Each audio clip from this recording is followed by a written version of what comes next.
E aí pessoal, mais um vídeo aqui pra vocês, mais um vídeo de Anéis do Poder, o penúltimo episódio dessa primeira temporada, que eu pensei que seria mais interessante, né? Um episódio muito mais focado na tensão de depois do vulcão entrar em erupção, o que ia acontecer, como ia acontecer e tal.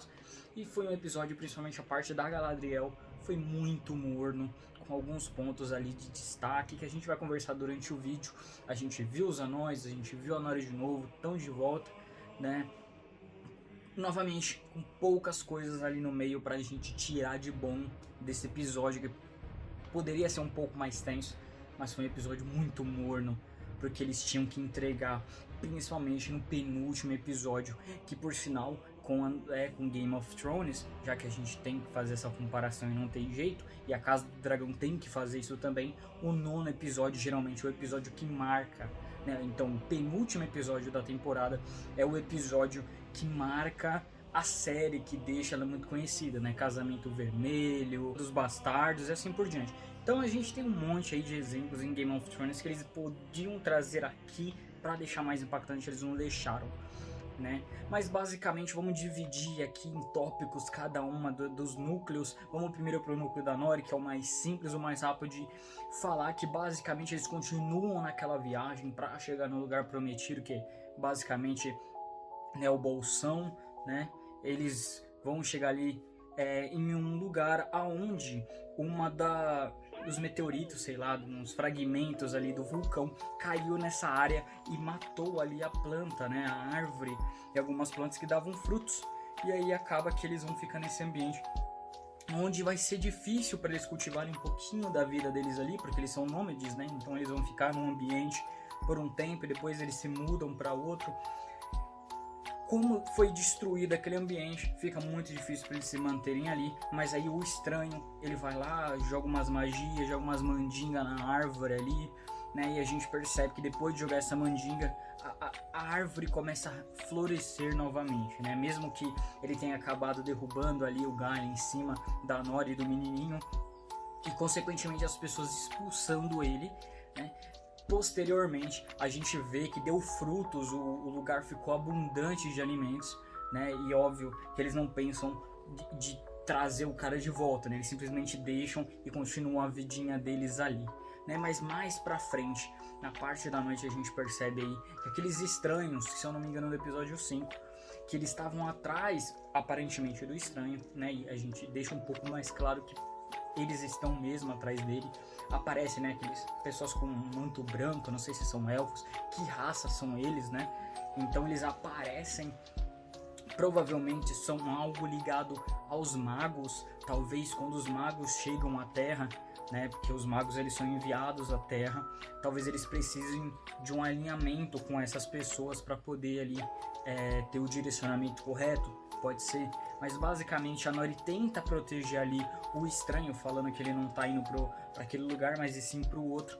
E aí ela acaba sendo ali pega por eles. O pai dela tenta ali proteger, só que ele consegue, né, aquele ser todo branco consegue apagar o fogo que ele tava jogando para ela. E depois taca fogo em todas as partes ali da carruagem, das coisas que eles tinham guardado, né? E fica aquele ambiente meio triste e depois eles desaparecem. E aí a Nori decide que vai, depois do coaching, né, que o pai dela deu, que, cara, esse roteiro onde o personagem tem que falar na sua cara, nós somos Hardfoot, nós temos que ficar juntos, um protege o outro, blá blá blá blá. Cara, que preguiça de roteiro. Ter que expor isso num diálogo aberto, corrido, para demonstrar um aspecto que tinha que ser desenvolvido ao longo da temporada é realmente muito triste, porque é um modo muito fácil de entregar algo que poderia ser ao longo dos episódios, já que é uma série, né? Ao longo dos episódios, formando isso, né? De que eles são ligados, um protege o outro, um está do lado do outro. O que a gente viu na temporada é um pedacinho disso. A gente viu muito mais gente criticando, não elogiando, ficando com medo, não essa ligação que o pai da Nori fala no final, mas basicamente isso serve para que a Nori tome a decisão de ir avisar o estranho que ele está sendo perseguido por essas criaturas, né? A amiga dela vai, a mãe dela vai e também ali o chefe da vila, né, para poder guiar, para poder mostrar o caminho certo para elas, né? Então basicamente esse núcleo da Nori aí fraco, como vocês podem ver, principalmente nesse diálogo expositivo pra cacete, que né, que meu, é triste o formato que eles usaram para expor ali um aspecto que tinha que ser mostrado de pouquinho em pouquinho ao longo dos episódios, pro final já tá completo você saber quem são os Hardfoots, né? E os Hobbits, eles conseguem fazer isso muito bem em Senhor dos Anéis. No primeiro filme já deixa muito bem estabelecido a forma que eles contam. Pode até ser simples também, mas é muito bem feito, diferente daqui. Né? Mas agora vamos para os anões, vamos ali para o Durin e para o Elrond, né? Basicamente eles vão pedir ali para o rei a autorização para que os elfos tenham ali o Mithril para poder curar Lindon, né? Para poder curar os elfos, basicamente. O rei recusa, né? Ele fala ali para o filho dele que ele não vai deixar os elfos fazerem isso. Por quê? Porque a minha população é mais importante que a dos outros. Basicamente ele quer proteger os anões, porque os anões podem estar lá cavando, podem acontecer de eles morrerem, acontecer alguma coisa, e eles estão fazendo isso não por eles, mas sim pelos outros.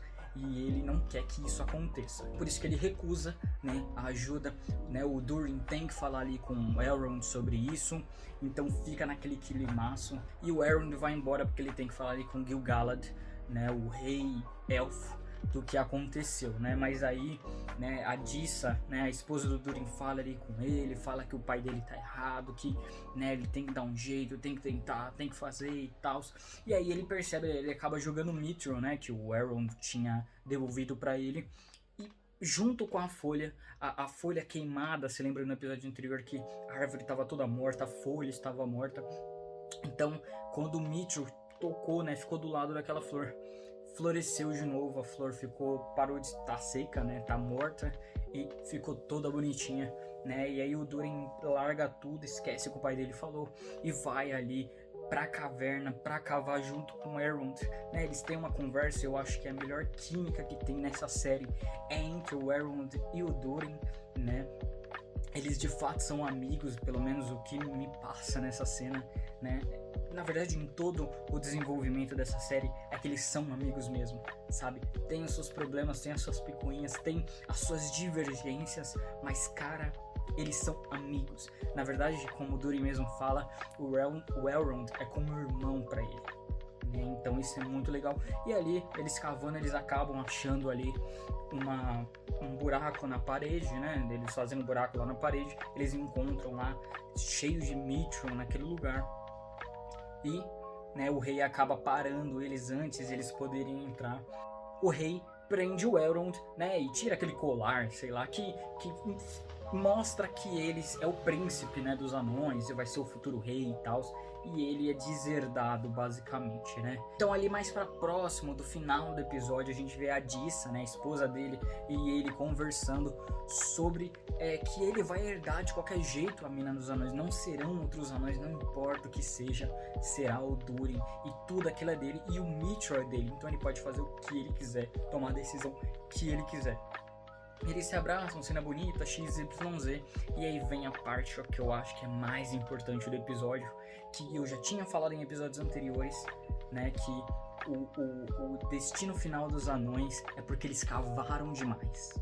Eles foram muito pra profundeza. E a gente vê, né, que o rei pede pra fechar aquele buraco que o filho dele fez ali, e ele joga aquela folha, né, que foi regenerada ali naquele buraco. Ela vai caindo, a gente vai vendo as profundezas, o quão fundo tá ali, né?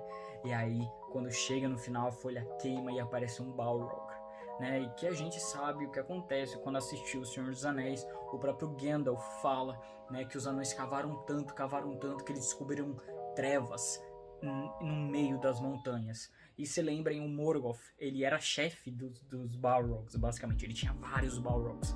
E quando o Morgoth morreu, os Balrogs fugiram, né? Os Balrogs foram se escondendo durante... Quer dizer, todos os monstros, basicamente, eles foram se escondendo de alguma forma, né? Só agora que os orcs estão saindo, né? Graças ao que aconteceu em Mordor. Então acaba essa parte dos anões com a parte mais importante pro final, que é a aparição do Balrog. E o que vai vir não no próximo episódio, eu não acredito que vai ser, mas para as próximas temporadas, mostrando a queda dos anões. né, que chega ali em Senhor dos Anéis, em Moria, onde não tem mais ninguém, basicamente, né, todo mundo tá morto, né, porque eles cavaram demais, né. E agora a gente vai pra parte da Galadriel, finalmente, a nossa menina do Galadrim, basicamente ali depois do vulcão entrar em erupção e arrasar todo mundo. A Galadriel acorda, obviamente, porque ela é a protagonista dessa série, basicamente. Ela acorda ali, né, vai vendo as pessoas que ainda conseguiram sobreviver e tal. A gente...